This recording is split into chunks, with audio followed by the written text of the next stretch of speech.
Hello and welcome to another Minecraft Caves and Cliffs 1.17 Snapshot.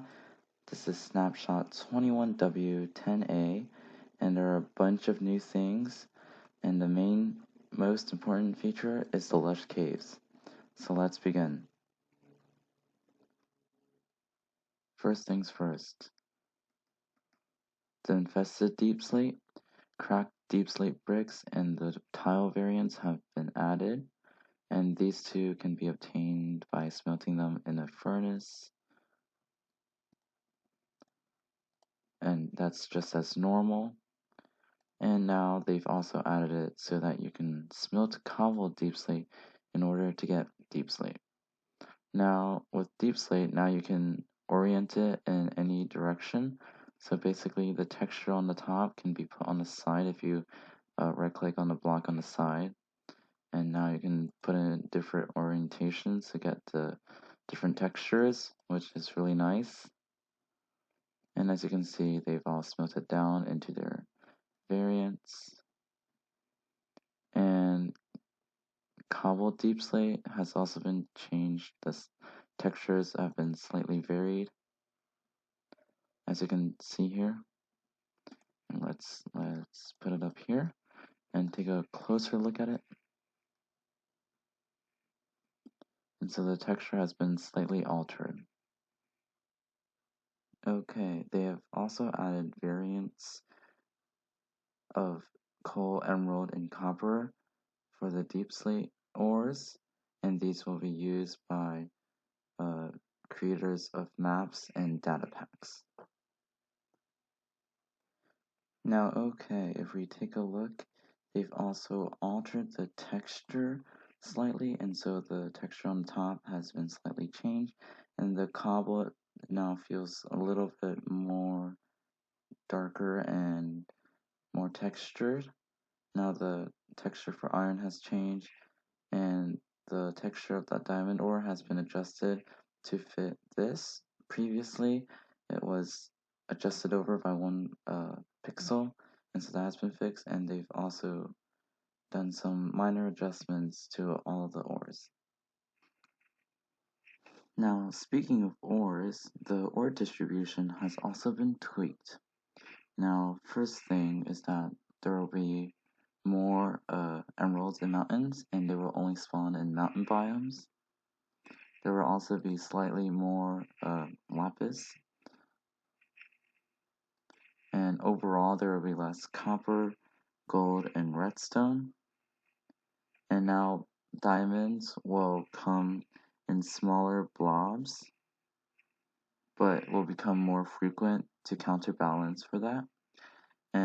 But overall, there's less diamond ore, and iron has been tweaked this part so that there's slightly less and it generates lower down than previously. And there's also reduced air exposure for coal, and so you won't see coal on the surface as often as you used to see it in the previous snapshots. Now for the biggest addition to this snapshot are the Lush Caves biome, but they only exist in single biome worlds, so if you want to create it, you have to create a single biomed world. And if you can see, there's Lush Caves everywhere, and it looks really beautiful. And so if we take a look at one of these, like this one over here, there's a lot of cool stuff. The moss can generate up there, and down here there are these azalea blossoms and the flowering azaleas, and the glowing berries are dangling from the ceiling. It all looks really nice. And they can also get the berries, which produces light. And they've also have clay pockets, which can generate these drip leaf plants. Both variants can grow out of these, the big ones and the small one. If we take a look at some other places, like here, you can see the big drip leaf plant and the smaller ones. and it overall looks pretty cool. And in the future, they'll limit it to specific areas, but with the single world biome generation, it looks pretty nice so far. And I'm excited for the new mobs that will come along with this as well. Also, there will be these flowering blossoms, which have its particle effects spread over this massive area, and it's very ambient. And yeah, that's all for the Lush Caves biome. Also, something that I forgot to mention is that these Azalea trees will now also grow, and these have these interesting shapes to it. And these will oftentimes lead to lush cave biomes, as you can see here. And if we take a look underground, you can probably also see some other trees around an area. Oh, for example, like this one. And these will lead to the biome, and it loves to have its roots lead to the biome, but it seems like it's not underground of it, and it's just on the side of it. But nonetheless, it looks pretty cool with its rooted dirt and stuff. And if we take a look back at this example, if we go straight down below this, there's also rooted dirt here, which signifies that there's that tree up there. And I think that's what this is all about, and so that would lead you down into the cave. And there's another example here with its rooted dirt. And if we go below, yep, as expected, there's the rooted dirt and the hanging roots as well. Okay, first things first, the lightning rod can now be waterlogged. Except it can't. So I think they're probably gonna fix this in the next snapshot. But supposedly they changed it so that the lightning rod can now be waterlogged. So let's see. It doesn't work either way. So it's something they're gonna have to fix. And anyways, they've also made changes so that fossils that generate in the deepest part of the underground now generate with the diamond deep slate ore instead of with the coal ore that it normally generates.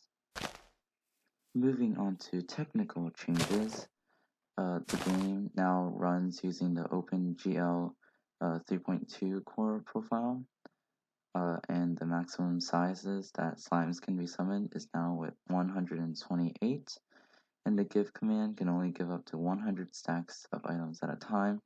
For non-stackables, it's 100 different of the same item, and then for stackables, it's like, for example, 6,400 dirt or something, and so that's that.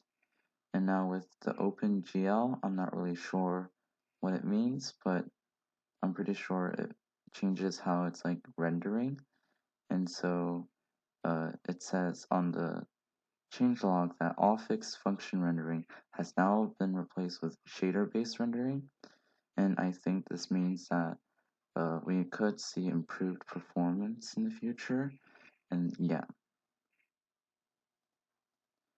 Now, if we take a look at the fixed bugs in the changelog, there's a huge barrage of bugs that have been fixed, and if you want to take a look at each one, you can go onto the website, or you can pause the video right here or something.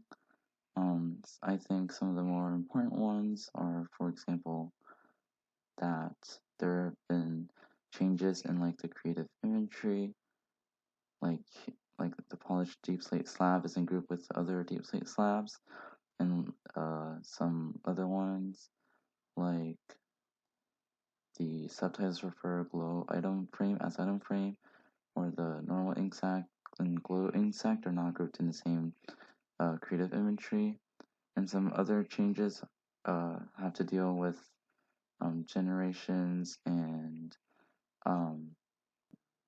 or textures and such, and so they have fixed a bunch of bugs. And if you want to take a look one by one, you can go onto the article, and here's the hyperlink, and I think that's all for today. So thank you for watching, and make sure to subscribe if you haven't done so already. I'm hoping hoping to reach 100 subscribers by the end of 2021, and it would really appreciate it if you did so. And also this way you don't miss any of the newest and latest news on the snapshots and on the newest, coolest features.